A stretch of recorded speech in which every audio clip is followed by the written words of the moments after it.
We can now bring in Azadeh Pourzand, Senior Fellow and Head of the State Society Relations Research Unit at the Center for Middle East and Global Order. Thank you so much for joining us on the program today. I imagine you must have family and relatives in Iran as well.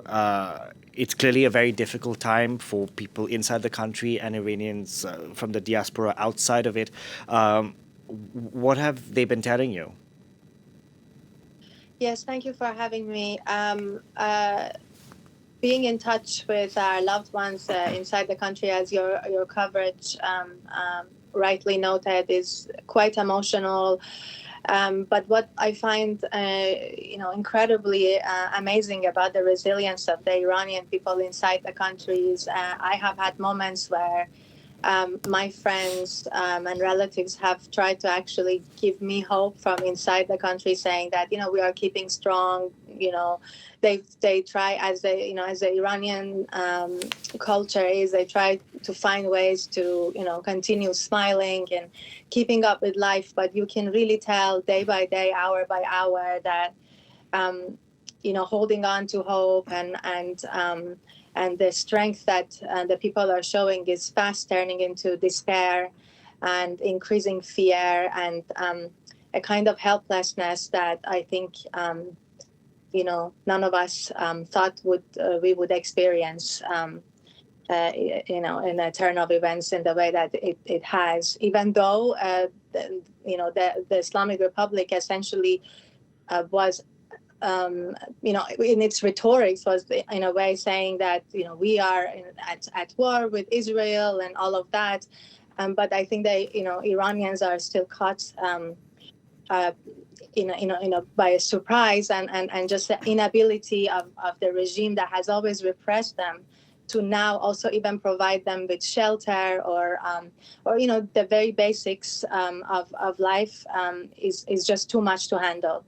Of course, many Iranians that I am in touch with have fought for justice and freedom, have risked their freedom, their lives over the years.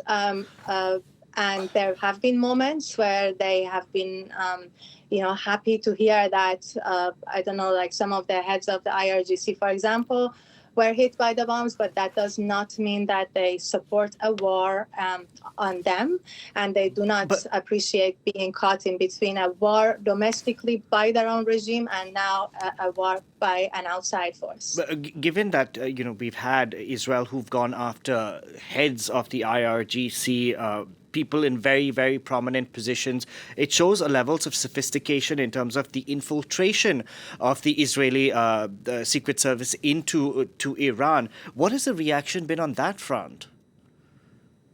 Well, it basically from on the people's side, on the social media, or when you talk to friends and relatives, it's just sort of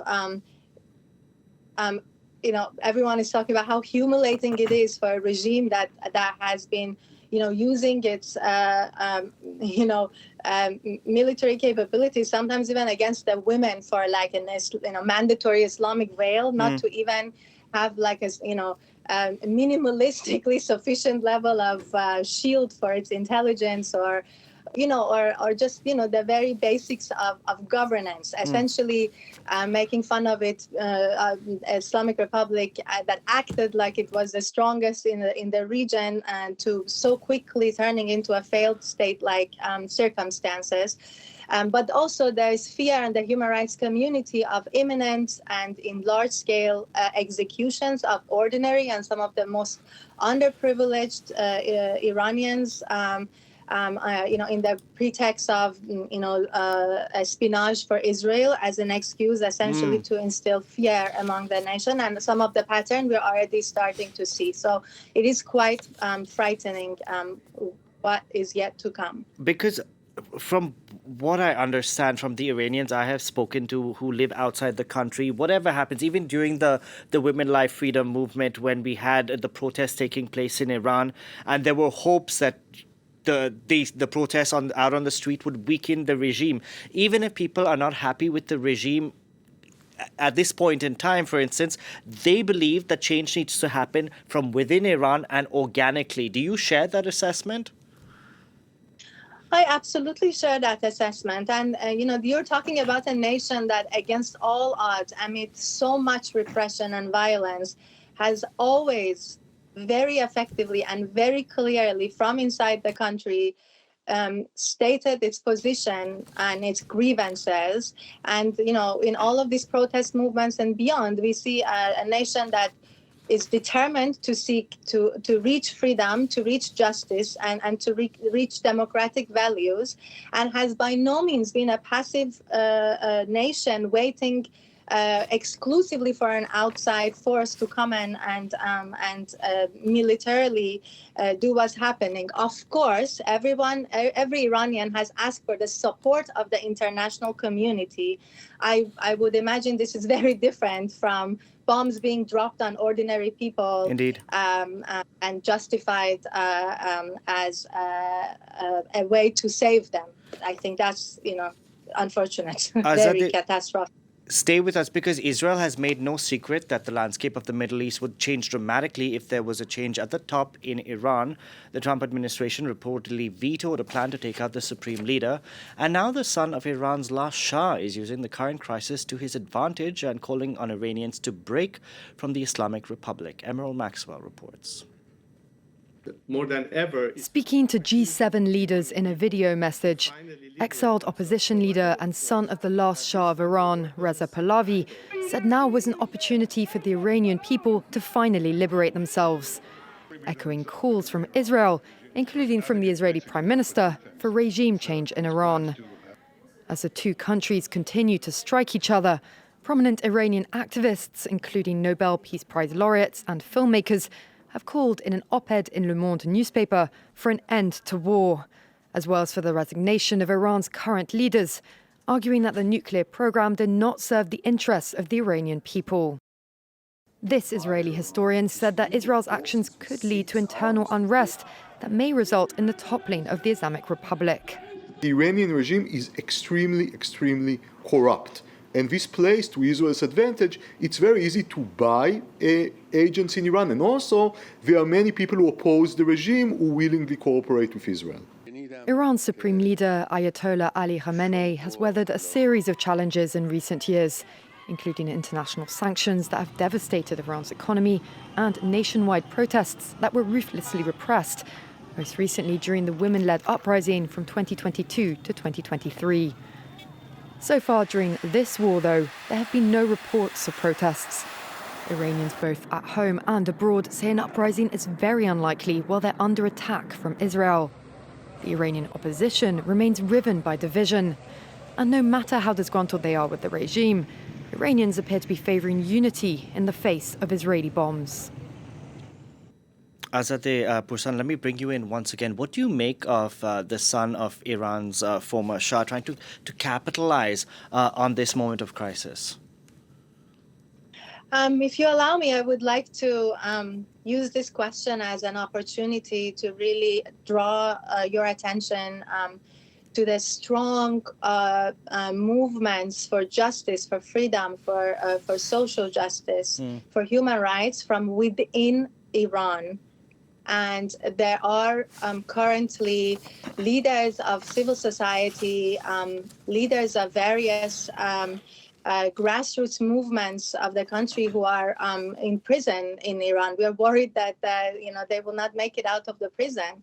And I think that if the nation has a moment to catch its breath, if there is ever an alternative, the alternatives today are breathing within the borders of Iran. And I really hope that we give them a chance to speak up. At the moment, there are statements being published and signed by people like writers associations, teachers associations in the country, and scholars and others. And I think that this civil society is sort of trying to get over the initial shock and find, regain its voice and stand. So, for me, is that if there is an alternative, that alternative is within the borders of Iran. There's very people who are now experiencing this war after years of repression, while the rest of us have been outside. That's interesting to know that even if they're not currently members of the political opposition, one can argue within the country, they are probably locked up in Evin prison or different facilities for speaking out or being dissidents or what have you. That's good to know, because there was reportedly a plan, as I alluded to earlier, an Israeli plan to take out the supreme leader. This was vetoed by U.S. President Donald Trump. There must be a succession plan in place in Iran, won't there? If the Ayatollah goes, then someone's going to replace him. That's how it works, right? I mean, this regime, at least until Friday, we thought it has quite a sophisticated infrastructure in place when it comes to the control of the nation with repression and violence. And I would imagine that they will hold on, to power for as long as they can, because the lives of, the citizens, Iranians, are not that important for them as their own power. So I would imagine that it would not be without a serious bloodbath for them to give up, unfortunately. Azadeh Pourzand, thank you so much for speaking to us. I'm sure it's a very, very difficult time for you and the people you know, but hopefully things get settled down soon. Thank you very much. Thank you.